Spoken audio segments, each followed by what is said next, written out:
আগামী মঙ্গলবার 6 তারিখ, আমি জানি না ভারতবাসীর যারা ক্রীড়াঙ্গনে সারাদিন পড়ে থাকেন বা যারা খেলাধুলাকে ভালোবাসেন তাদের ঘুম হবে কিনা। সকলের নজর প্যারিসের ভারতের নীরজ চোপড়ার দিকে। পারবে কি নীরজ 2024-এ আবার সোনা আনতে? তারই অপেক্ষায় আপামর ভারতবাসী। চলুন দেখি। বাংলা একটা কথা আছে, মঙ্গল উষা বুধে পা, যথা ইচ্ছা তথা যা। হ্যাঁ, আমি এলাম অলিম্পিকের বিষয় নিয়ে।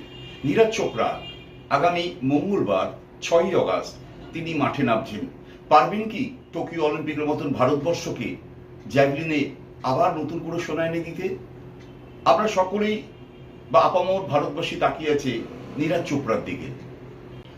আমরা ভারতবাসী একটা সোনার জন্য কিভাবে তাকিয়ে থাকি, অথচ ভাবুন আমেরিকান মাইকেল ফেলিপ 28টি পদক পেয়েছেন একাই মাইকেল ফেলিপ, তার মধ্যে সোনা আছে 23টি। ভাবা যায়?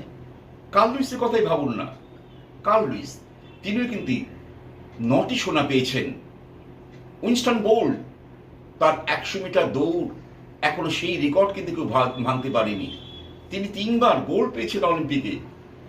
তিনি 9.5 দৌড়েছেন 100 মিটার, 200 মিটার দৌড়েছেন 19.19। ভাবা যায়?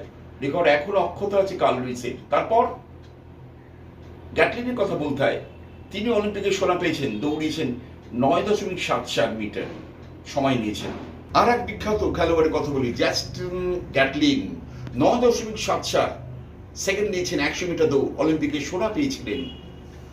ভারতের অভিনব বিন্দ্রা 10 মিটার এয়ার রাইফেলে তিনি ভারতবর্ষকে সোনা এনে দিয়েছেন। প্রথম ভারত সোনা পেয়েছিল অভিনব বিন্দ্রার হাত ছুঁয়ে। মনু ভাকার চলতি অলিম্পিকে পরপর 2টি ব্রোঞ্জ পেয়েছেন। তিনি ছুঁয়েছেন নরমান পিচার। কি আপনাদের মনে হচ্ছে নরমান পিচার? 1900 সালে প্যারিস অলিম্পিকে নরমান পিচার, তিনি তখন কলকাতা সেন্ট জেভিয়ার্স কলেজে পড়তেন। তিনি প্রতিনিধিত্ব করেছিলেন ভারতের ক্রীড়াবিদ হিসেবে। 200 মিটার হার্ডলস, 200 মিটার দৌড়ে নরমান পিচার রূপে এনে দিয়েছিলেন ভারতবর্ষকে। এটি ছিল ভারতবর্ষের প্রথম অলিম্পিকে পদক।